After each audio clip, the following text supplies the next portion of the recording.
Good morning students. Welcome to all in our English class. So ପିଲାମାନେ କେମିତି ଅଛ ସବୁ?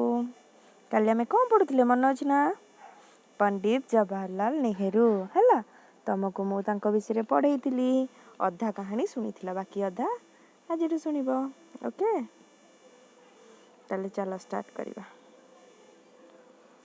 Pandit Jawaharlal Nehru's dream finally came true on 15th August 1947 when India became a free country.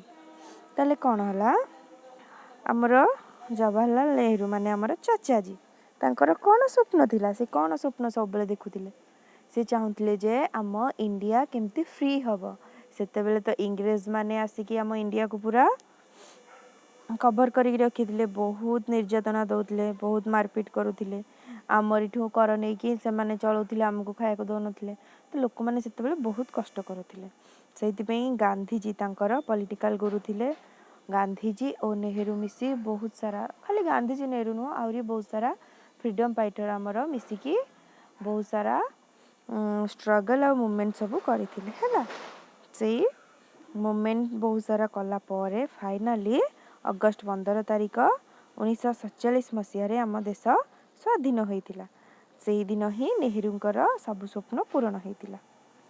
Hi became the first prime minister. He brought great industrial development in the country. He was loved by all. ଯେତେବେଳେ ଆମ ଦେଶ ସ୍ୱାଧୀନ ହୋଇଗଲା, ପୁରା free India ହୋଇଗଲା ଆମର, ତାପରେ କ'ଣ ଆମର ଗଣତନ୍ତ୍ର ଶାସନ ଷ୍ଟାର୍ଟ ହେଲା। ଗଣତନ୍ତ୍ର ମାନେ ବର୍ତ୍ତମାନ ଯେଉଁ ଶାସନ ଆମର ଚାଲିଛି।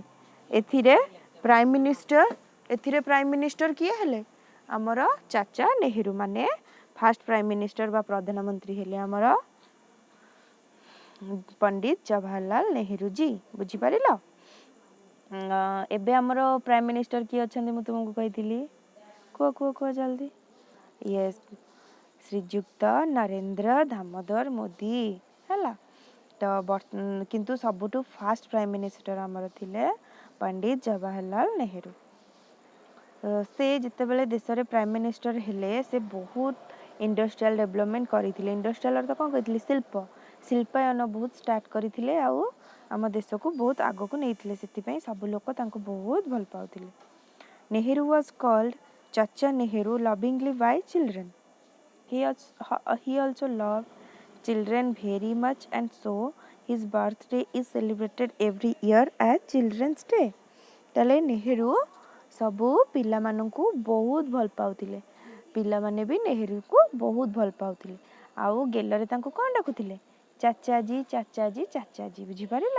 ସେଥିପାଇଁ ନେହେରୁ ଚାଚାଜୀ ନାମରେ ପୁରା ଫେଭରେଟ୍। ଆଉ ତ ଆମେ ସବୁ ଦେଖ, ତୁମମାନଙ୍କର ବାର୍ଥଡେ ହେଉଛି, ତୁମମାନେ କ'ଣ କରୁଛ? କେକ୍ କାଟୁଛ, ସେଲିବ୍ରେସନ୍ କରୁଛ, ନିଜେ ମସ୍ତି କରୁଛ ନା ନାହିଁ?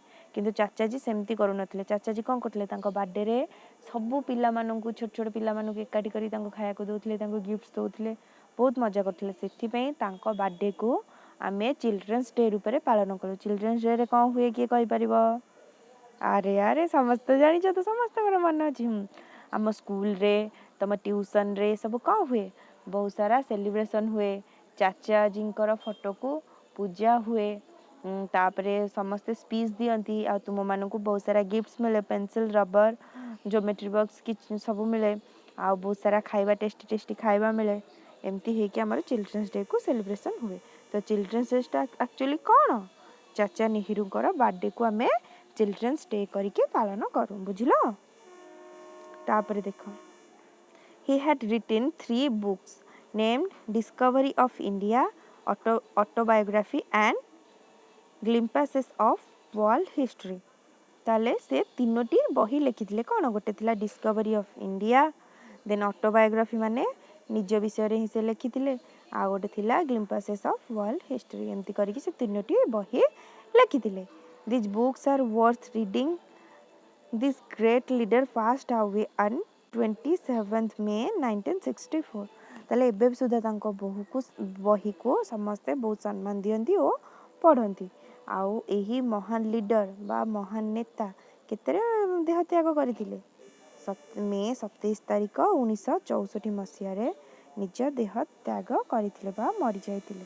କିନ୍ତୁ ସେ ମରିକି ବି ଚିର ଅମର ଆମ ସମସ୍ତଙ୍କ ପାଖେ। ଆମେ ସବୁବେଳେ पंडित नेहरू को आम मनरे रखिचे आ मन पकाउछि बुझिपारिल गपटी बढ़िया लागला ना नहीं तो से कौन शिखल सब बेले भल काम कर निज नुह समाज पाई तुम चारिपाखे लोक अच्छा समस्त मंगल काम कर तो फ्यूचर तुमको समस्त मन रखिए और समस्ते तुमको बहुत भल भी पाइबे बुझिपार पिला माने तो नेक्स्ट क्लास रे आम यार क्वेश्चन आंसर सब करवा है okay thank you for watching bye bye stay home and stay safe पिला माने चैनल को जल्दी सब्सक्राइब कर दो ओके।